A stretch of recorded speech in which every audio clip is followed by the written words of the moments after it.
The green light blinked once, a sterile, impersonal cyclops eye in the cavernous dark of the Pilatus PC-12's fuselage. It was the only punctuation of color in a world of matte gray steel, black sound-dampening foam, and the ghostly phosphor-green glow from Alex Hawker's panoramic night vision gear. The GPNV G18S, a 21st century Cerberus with 4 image intensifier tubes instead of 3 heads, gave him a 120-degree field of view, turning the hostile night into a landscape of shimmering, ethereal shapes. The image wasn't natural. It was a digital reconstruction of reality, painted in shades of electric green and obsidian, a world without true shadow, lacking depth but offering a God's eye clarity in the absolute dark. The faint electronic whine of the tubes was a constant companion, the sound of starlight being amplified 100,000 times. Outside, 3 miles below, the jagged teeth of the Hindu Kush chewed at a sliver of moon, their peaks dusted with ancient, unforgiving snow. The air inside the unpressurized cabin was thin and bitingly cold, a physical presence that seeped through the seams of his insulated flight suit and found the tiny gaps at his wrists and neck. It was a blade of cryogenically sharpened air, honed on the glaciers above. It smelled of burnt JP-8 kerosene from the Pratt & Whitney PT-6A engine, a scent as familiar to him as coffee, layered with the faint ozone tang of stressed electronics from the racks of encrypted communication gear bolted to the fuselage wall. And beneath it all, something else. The metallic, recycled fear of a dozen similar missions. It was a scent he knew better than any cologne. The lingering ghost of adrenaline and doubt left by every operator who had sat in this exact spot, staring into this exact same abyss.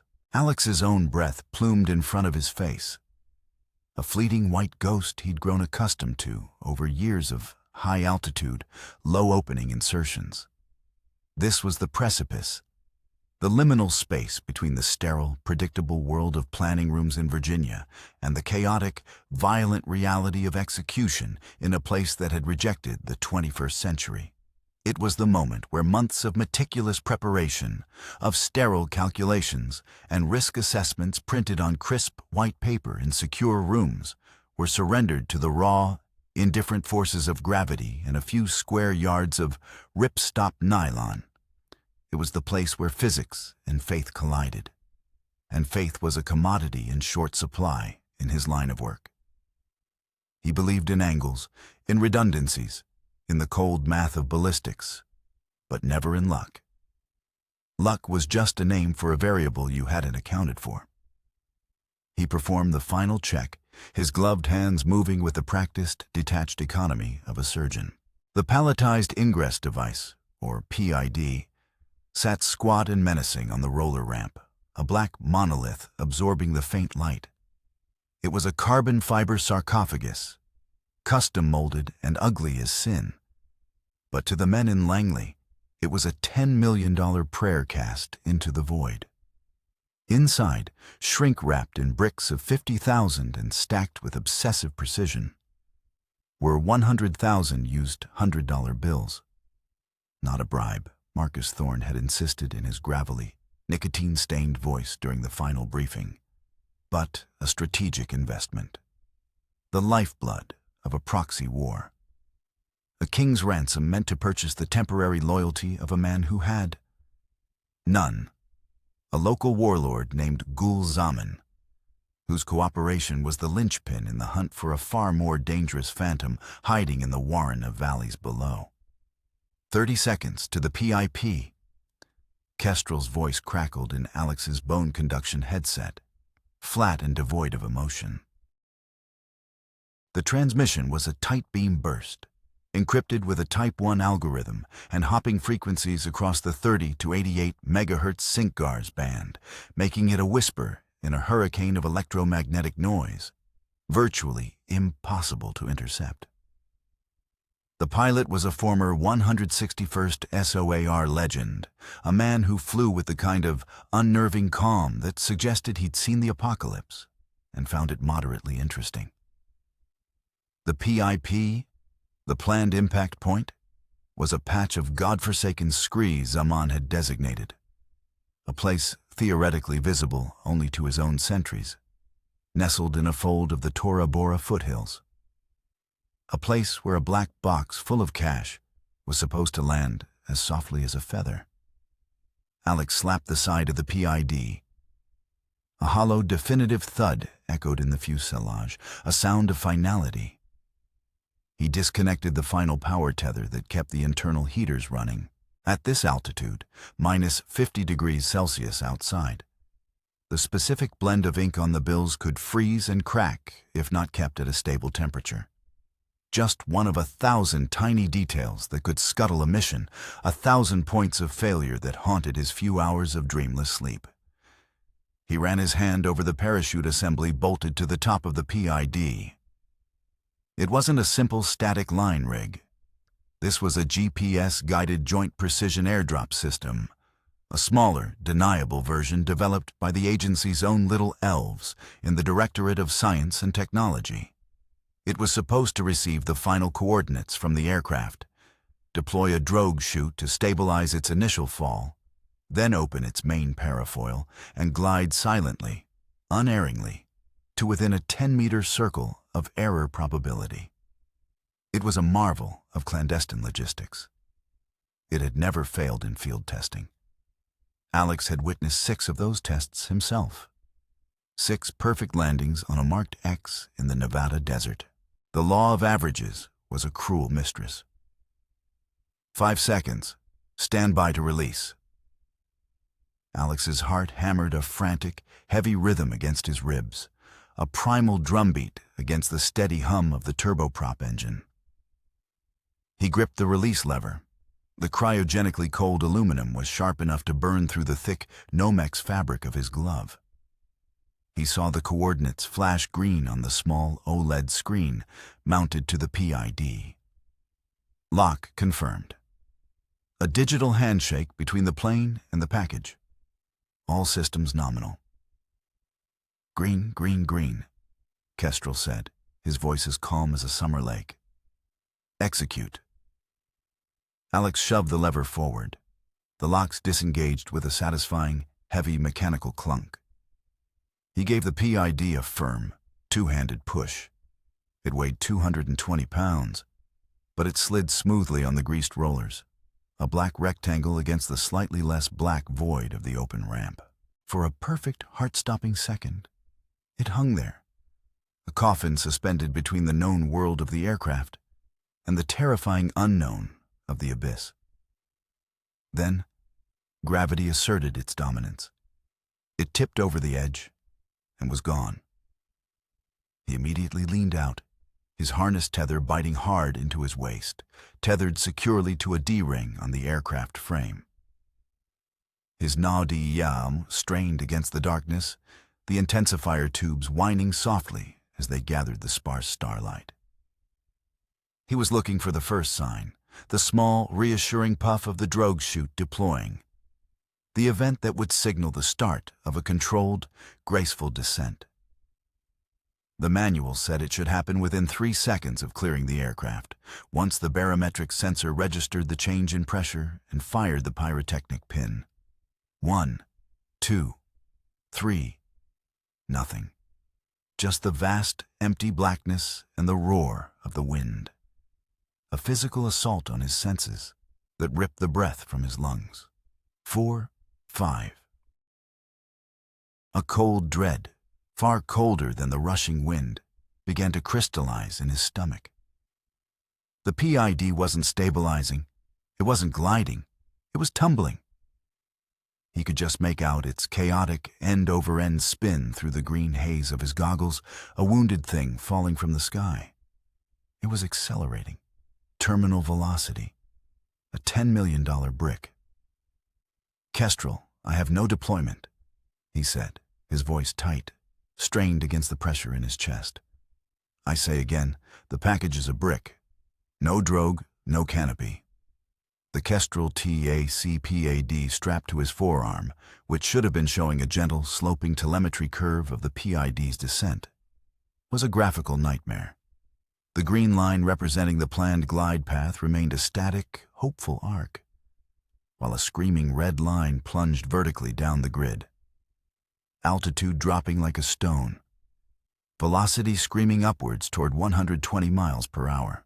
The GPS signal from the primary guidance unit was still strong, a tiny, defiant pulse of light plummeting toward the Earth, tracing a ballistic arc of catastrophic failure.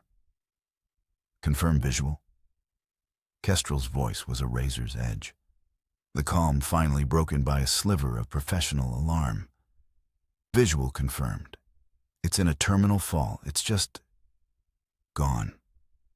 Alex stared into the abyss, where $10 million, a critical intelligence operation, and his career had just vanished. The wind howled in his ears, a mocking, empty sound. The little light on his tablet blinked twice more, tracking the insane trajectory, and then it winked out. The screen flashed a single brutal message in stark red letters. Signal lost. Impact. The silence that followed was heavier than the PID itself.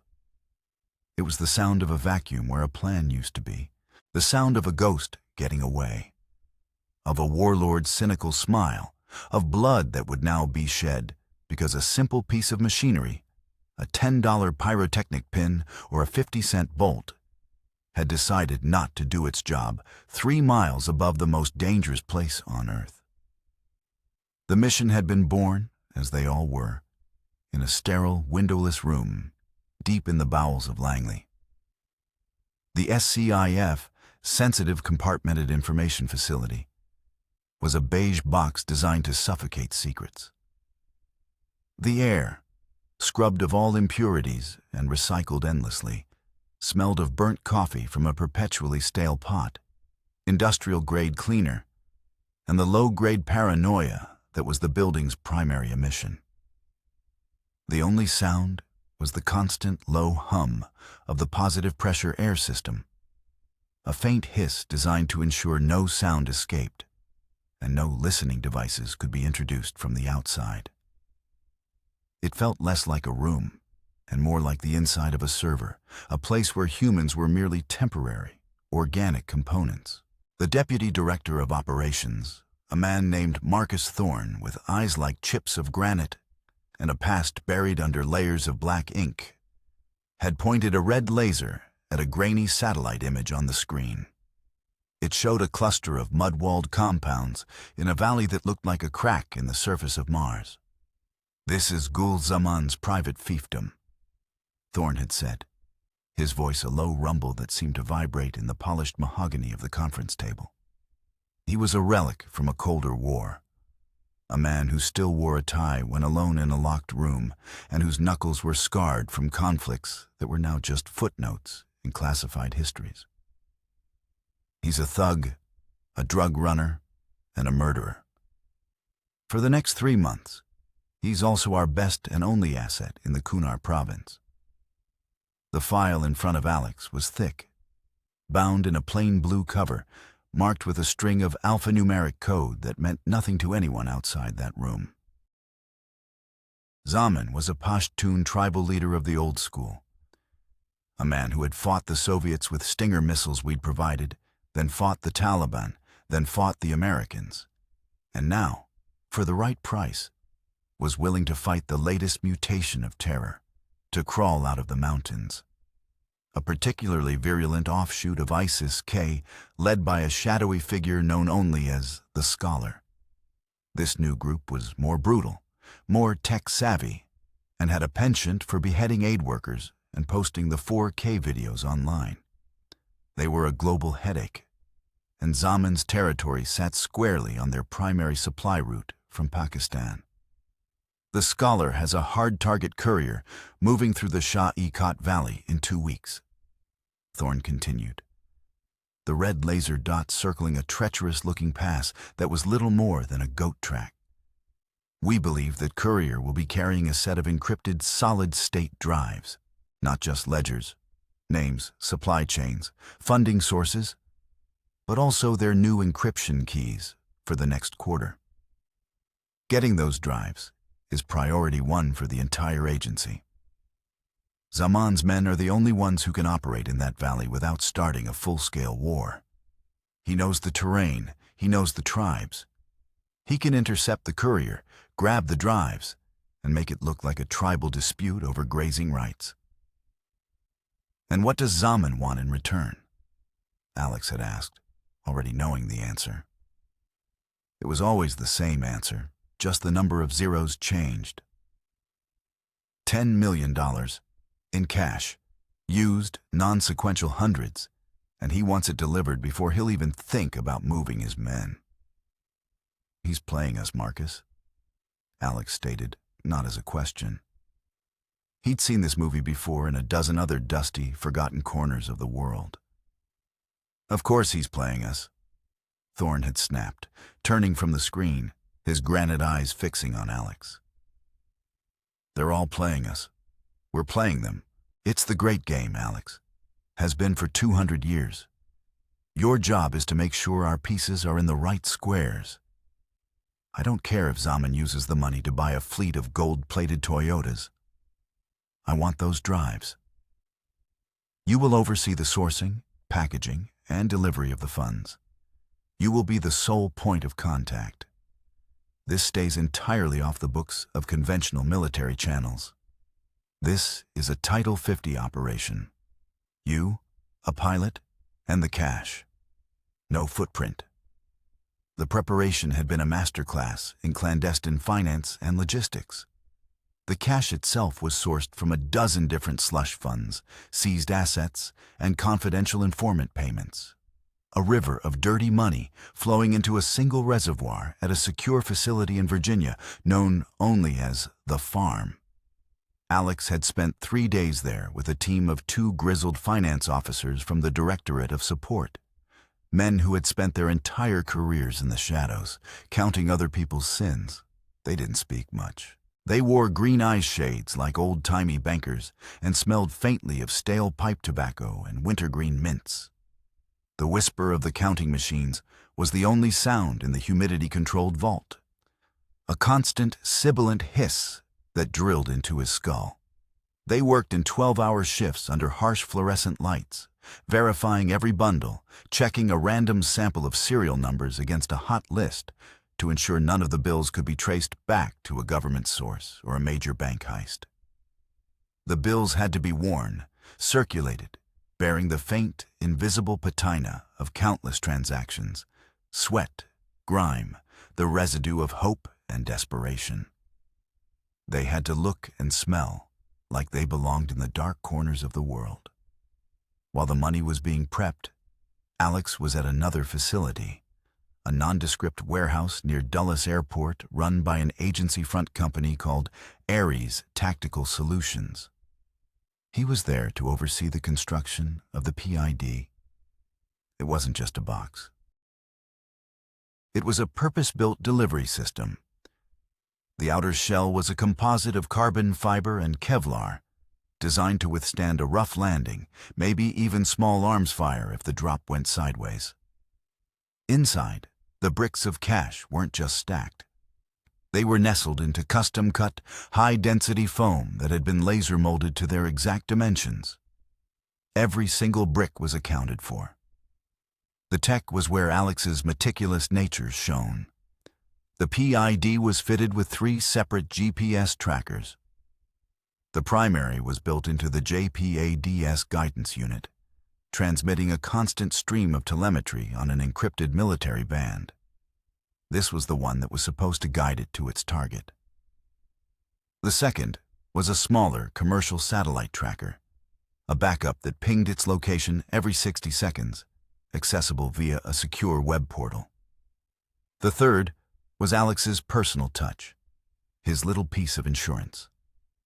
It was a tiny, magnetic pinger, no bigger than a quarter, with a battery life of 6 months. He called it the Echo. It didn't transmit constantly. It was a sleeper. It would only activate if it received a specific, coded radio signal a digital wake-up call that Alex could send from a special Iridium satellite phone. He'd placed it himself, using a dab of industrial epoxy to fix it deep within the foam lining, undetectable by any standard sweep. Insurance against Zaman getting greedy and claiming the package never arrived. And then there was the final failsafe, the one they hoped never to use. Molded into the lid of the PID was a small flat block of thermate TH3. If the package was compromised, or if Langley gave the order, a remote signal could detonate the charge. It wouldn't explode. It would simply burn. At 4,000 degrees Fahrenheit, it would turn the carbon fiber shell, the foam, and the $100,000 $100 bills into a pile of unrecognizable, incandescent slag. A $10 million bonfire. It was the ultimate denial option. He had personally supervised the final assembly.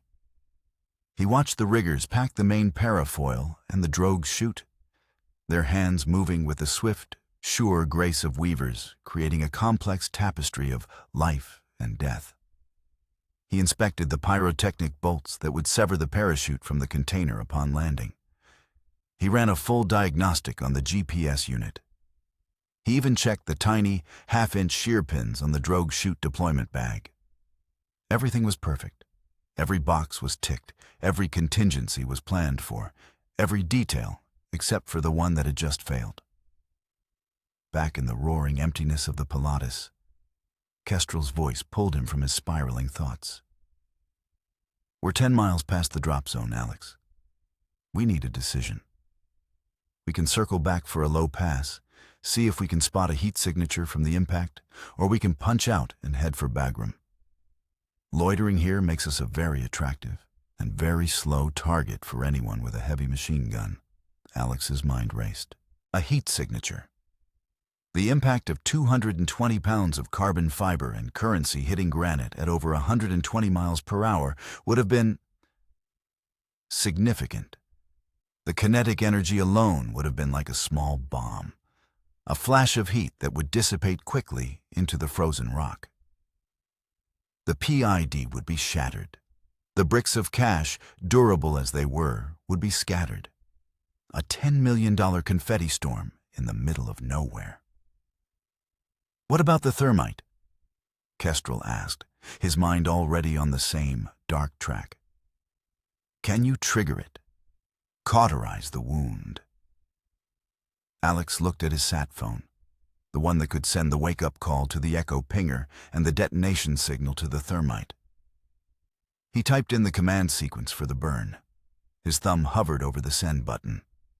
If he pushed it, he would be destroying any chance of recovery. But he would also be denying the asset to anyone else.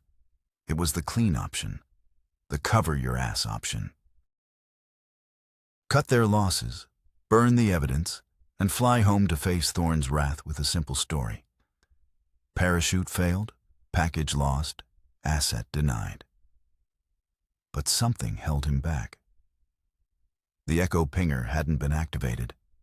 It was his last, best hope of finding the wreckage. If he triggered the thermite now, he'd be relying on the hope that it would even ignite after such a catastrophic impact. The detonator might be smashed. The charge itself could be cracked. "Negative on the thermite," Alex said, his voice raw. "Not yet. We need to find it first. Take us back, Kestrel. One pass, as low and slow as you dare." "My funeral," the pilot grumbled. But the aircraft was already banking, a smooth, controlled turn that spoke of years of practice. The groan of the airframe under stress was the only sound as they swung back towards the last known coordinates. Alex's eyes were glued to a forward-looking infrared camera feed that Kestrel patched through to his tack pad. The world below was a monochrome nightmare of black and gray. Cold rock showed up as deep black. Anything with residual heat, an animal, a campfire, a recent rock slide, glowed a ghostly white. They were looking for a needle in a haystack, a thermal ghost in a landscape of frozen stone. "There," Kestrel said, his voice sharp. A tiny white smudge appeared on the screen, a faint bloom of energy in a sea of black. It was precisely at the coordinates where the signal had died. That's your impact scar, a fresh splash of kinetic energy. It wasn't much, just a patch of ground that was a few degrees warmer than its surroundings. As they got closer, the resolution improved. Alex could see it was a debris field. Not a single point, but a long, ugly gash down the side of a steep slope. The PID must have hit, shattered, and sprayed its contents for 100 yards or more. "I don't see any movement," Alex murmured, scanning the periphery with the camera's digital zoom. No heat signatures from people or vehicles. No campfires. "Give it time," Kestrel said grimly. Sound of that impact would have carried for miles in this thin air. Every goat herder and Taliban wannabe in a 10-click radius is going to be heading this way for a look-see. We've got maybe an hour of darkness left before this place is crawling. They circled once more, the drone of their engine a dangerous advertisement of their presence. The image was clear. There was no fire, no smoke, just a smear of wreckage on a desolate mountainside. There was nothing more they could do from the air. The money was down there, somewhere, scattered in the dark. "Take us home, Kestrel," Alex said, the words tasting like ash in his mouth. The flight to Bagram airfield was the longest hour of his life. He composed the initial report in his head, a carefully worded symphony of disaster that laid out the facts without assigning blame. Asset delivery unsuccessful due to catastrophic parachute malfunction. Last known location marked. Recovery assessment pending. It sounded so sterile, so bureaucratic. It did nothing to convey the sickening lurch in his gut, the image of that tumbling black box seared into his memory. He sent the coded burst transmission to the Kabul station chief before they even touched down.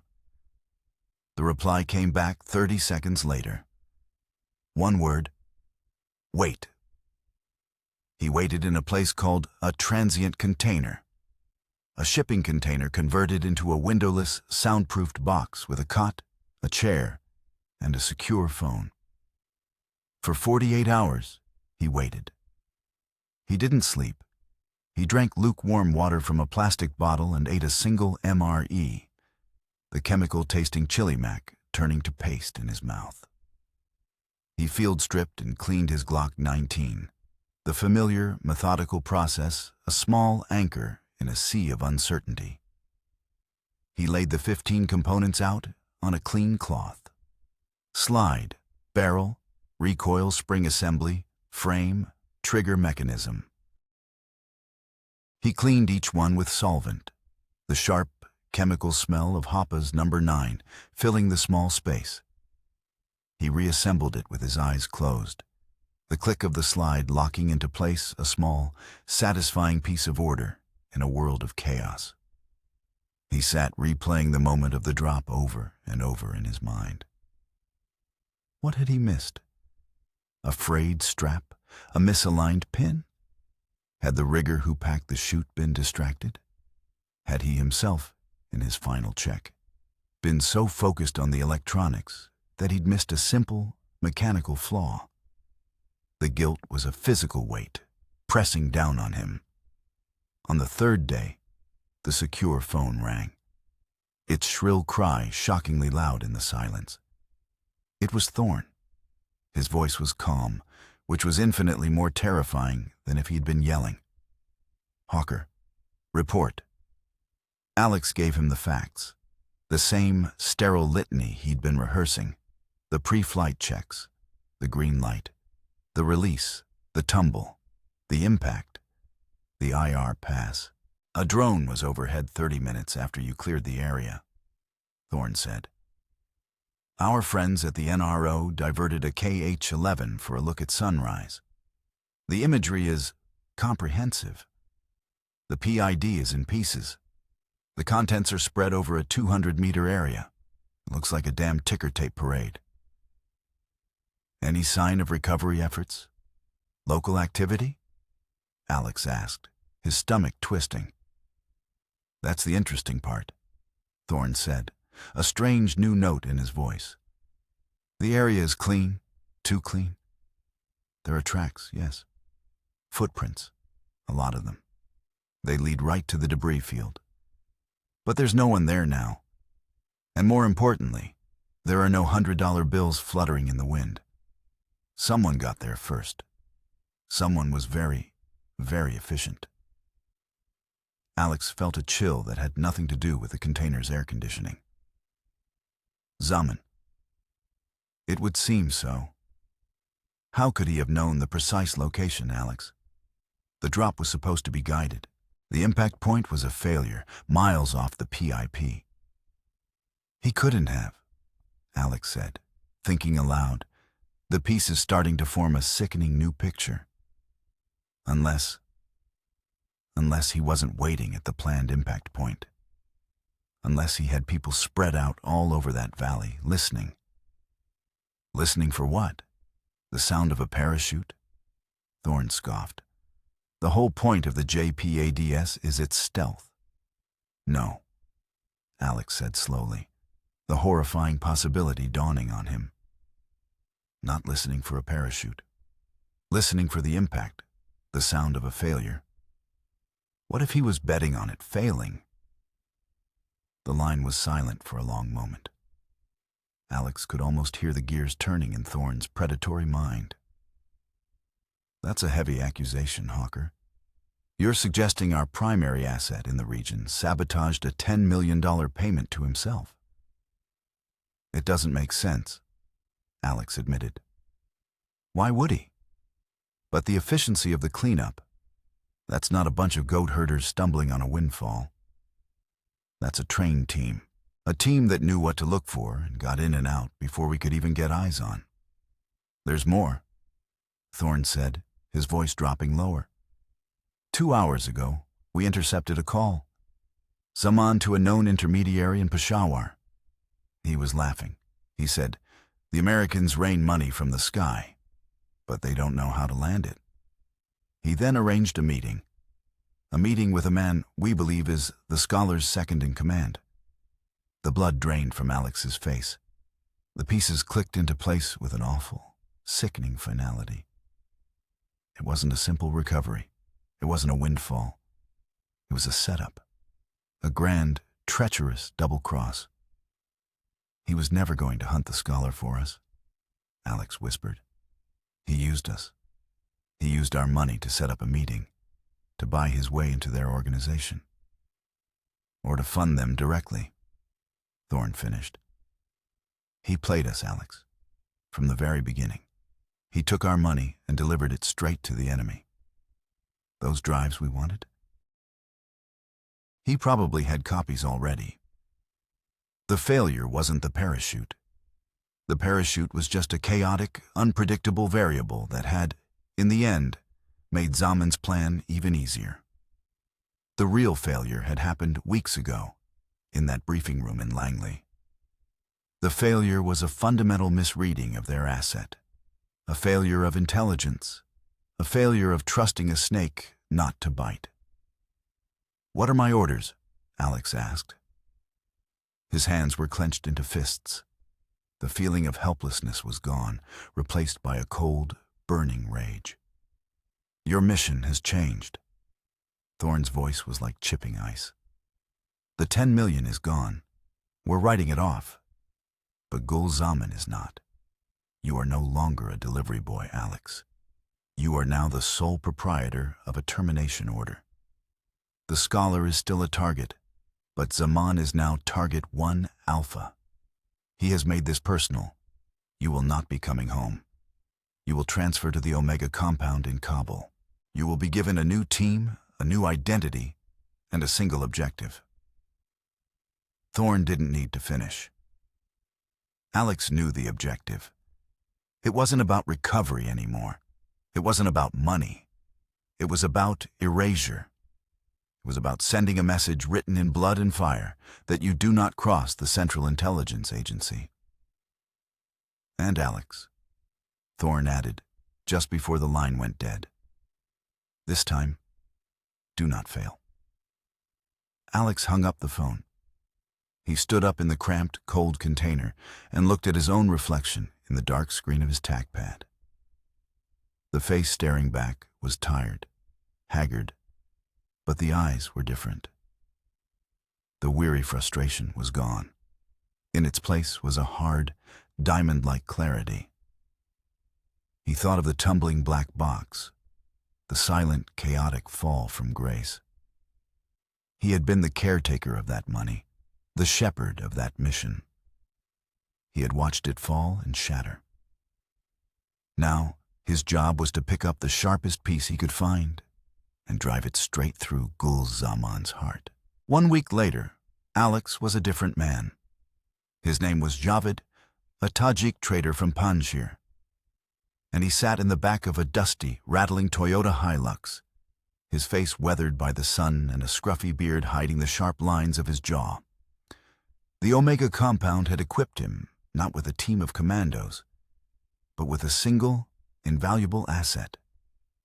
A local informant named Tariq, a man whose family Zaman had wronged years ago, and who nursed a quiet, patient hatred. Their destination was a small village on the edge of Zaman's territory. Their pretext was trading medical supplies. Their real purpose was to get within range. He keeps the money in the old Soviet barracks, below his main compound, Tariq had told him, his voice a low whisper over sweet mint tea in a smoky cobble tea house.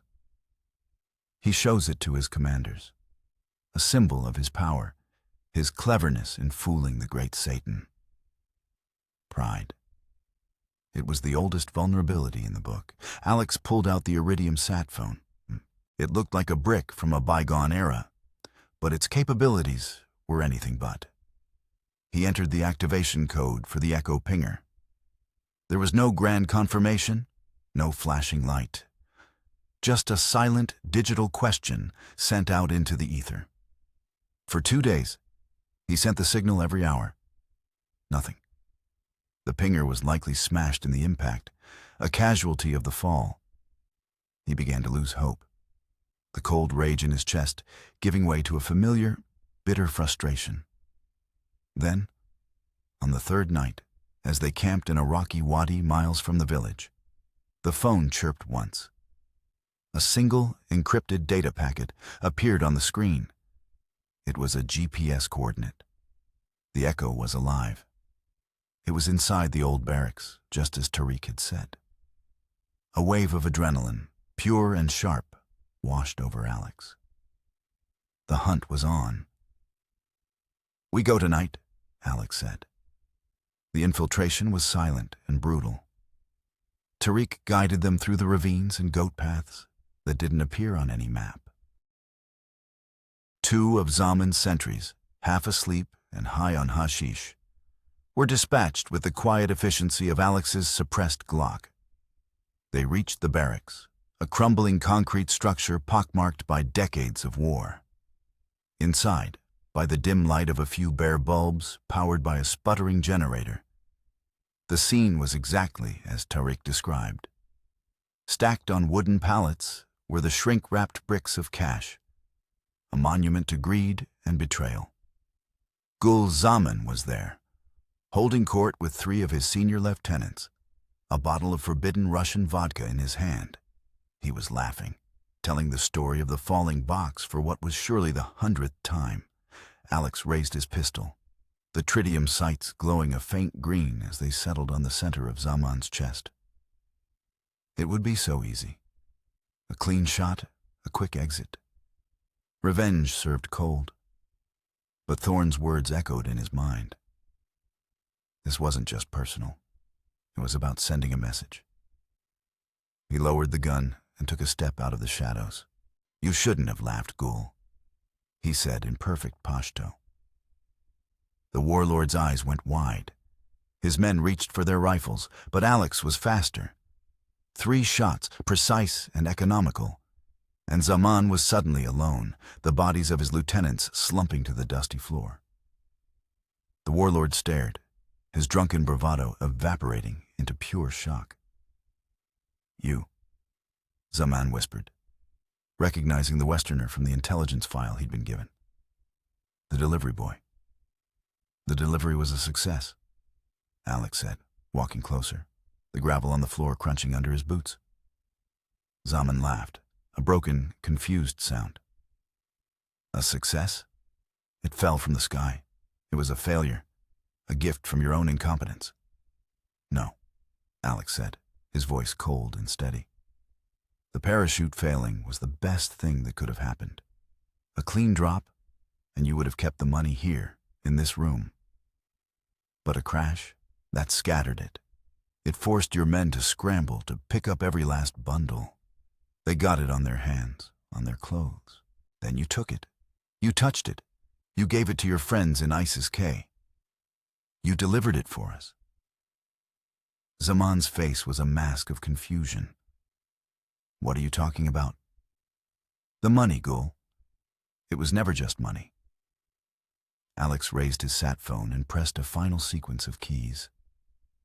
A different signal this time. A confirmation burst that relayed the Echo's confirmed location to a chain of command that stretched back to Virginia. Those two men at the farm, they weren't just accountants. They were from the Directorate of Science and Technology.